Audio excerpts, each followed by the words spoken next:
মূলত আমার অধীনে যেই তিনটি বিভাগ বা মন্ত্রণালয় রয়েছে, তথ্য সম্প্রচার, ডাক ও টেলিযোগাযোগ এবং তথ্য প্রযুক্তি বিভাগ, সেই সম্পর্কিত বিষয়ে ডিসিরা মাঠ পর্যায়ে যে ধরনের সমস্যাগুলো ফেস করতেছেন সেগুলো নিয়ে তারা মূলত কিছু আলোচনা, প্রশ্ন এবং তাদের জায়গা থেকেও সাজেশন দিয়েছেন। যেমন পার্বত্য চট্টগ্রামে খুব ঘন ঘন হচ্ছে অগ্নিসংযোগের কারণে টাওয়ারে হচ্ছে কমিউনিকেশন এবং ইন্টারনেট সংযোগ বিচ্ছিন্ন হচ্ছে, নেটওয়ার্ক বিচ্ছিন্ন হচ্ছে। তো এটা পরিকল্পিতভাবে সেখানে হয়তো ঘটানো হচ্ছে।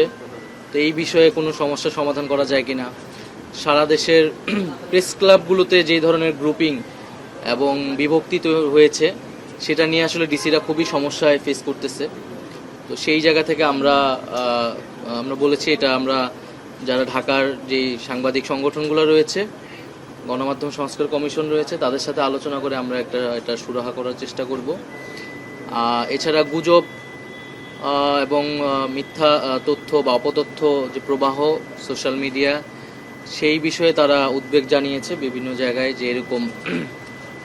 তো এই জায়গায় হচ্ছে আমরা যেই ধরনের উদ্যোগগুলো নিচ্ছি তথ্য সম্প্রচার বা আইসিটি মন্ত্রণালয়ের অধীনে, সে সম্পর্কে তাদের অবহিত করেছি এবং আমাদের যে চলমান প্রকল্পগুলো রয়েছে সে সংক্রান্ত বিষয়ে সহায়তা করার জন্য আমরা মাঠ পর্যায়ের প্রশাসনকে বলেছি এবং আমাদের যেই আইসিটির স্ট্র্যাটেজি আমরা তৈরি করতেছি সেই সম্পর্কে তাদের ধারণা দেওয়ার চেষ্টা করেছি এবং জুলাই অভ্যুত্থানের যে তথ্য সংগ্রহ সেই বিষয়ে যে তথ্য সম্প্রচার মন্ত্রণালয়ের অধীনে একটা প্রকল্প নেওয়া হচ্ছে, যেটা এপ্রিল থেকে শুরু হবে।